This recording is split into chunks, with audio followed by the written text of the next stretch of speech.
ഈ പേപ്പറിനെ നമുക്കൊരു ക്യൂട്ട് ബോ ആക്കി മാറ്റിയാലോ. ഇതിന് വേണ്ടിയിട്ട് ഞാൻ എടുത്തിട്ടുള്ളത് 10 സെന്റിമീറ്ററിന്റെ ഒരു പേപ്പറാണ് കേട്ടോ. അത് രണ്ടായിട്ട് മടക്കുക, വീണ്ടും അത് രണ്ടായിട്ട് മടക്കണം. അതായത് ഒരു സൈഡ് രണ്ടായിട്ട് മടക്കുക, മറ്റേ സൈഡും രണ്ടായിട്ട് മടക്കുക.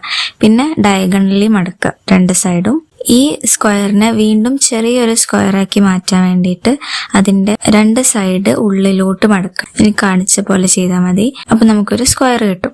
എന്നിട്ട് ഇതിന്റെ മുകളിലുള്ള ഭാഗം, മുകളിൽ ഷാർപ്പായിട്ടുള്ള ഭാഗം താഴോട്ട് മടക്കിയിട്ട് ഒരു ട്രയാങ്കിൾ ആക്കുക, ചെറിയൊരു ട്രയാങ്കിൾ. ഈ പേപ്പർ ഫുള്ളായിട്ട് നിവർത്തുമ്പോൾ ആ ട്രയാങ്കിൾ ഒരു റെക്ടാങ്കിൾ ആയിട്ട് മാറിയിട്ടുണ്ടാവും. റെക്ടാങ്കിൾ ഉള്ളിലേക്ക് വരുന്ന രീതിയിൽ വീണ്ടും ഈ പേപ്പറിനെ മടക്കണം. എന്നിട്ട് ഇതിന്റെ രണ്ട് സൈഡിലും ഒരു മടക്കിട്ട് കൊടുക്കുക. രണ്ട് ഭാഗം ചെയ്യണം, കാണിച്ച പോലെ ചെയ്യുക.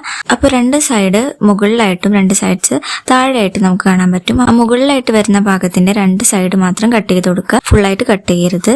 എന്നിട്ട് മറ്റേ ഭാഗം സൈഡ്സ് ഷാർപ്പായ രീതിയിൽ ട്രയാങ്കിൾ പോലെ മടക്കിയെടുക്കുക. ഇനി നമ്മൾ ഓൾറെഡി കട്ട് ചെയ്ത് വെച്ച ഭാഗത്തിന്റെ സെൻട്രലായിട്ടൊരു കട്ട് ചെയ്ത് കൊടുക്കുക.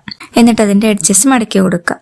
നമ്മൾ നേരത്തെ ഷാർപ്പ് ചെയ്ത് വെച്ചിട്ടുള്ള ട്രയാങ്കിൾ പോലുള്ള ഭാഗം ഈ റെക്ടാങ്കിളിന്റെ ഉള്ളിലോട്ട് മടക്കി കൊടുക്കുക. അപ്പൊ നമുക്കൊരു ബോന്റെ മുകളിലത്തെ ഭാഗം സെറ്റായി കിട്ടും. ഇനി നമ്മൾ താഴെ മടക്കി വെച്ചിട്ടുള്ളത് ഒന്ന് ഷേപ്പ് ചെയ്ത് കൊടുത്താൽ നമ്മുടെ ക്യൂട്ട് ബോ റെഡി ആയിട്ടുണ്ട്. സോ ട്രൈ ചെയ്ത് നോക്കുക. അഭിപ്രായങ്ങൾ കമന്റ് ചെയ്യുക, ചാനൽ സബ്സ്ക്രൈബ് ചെയ്യുക.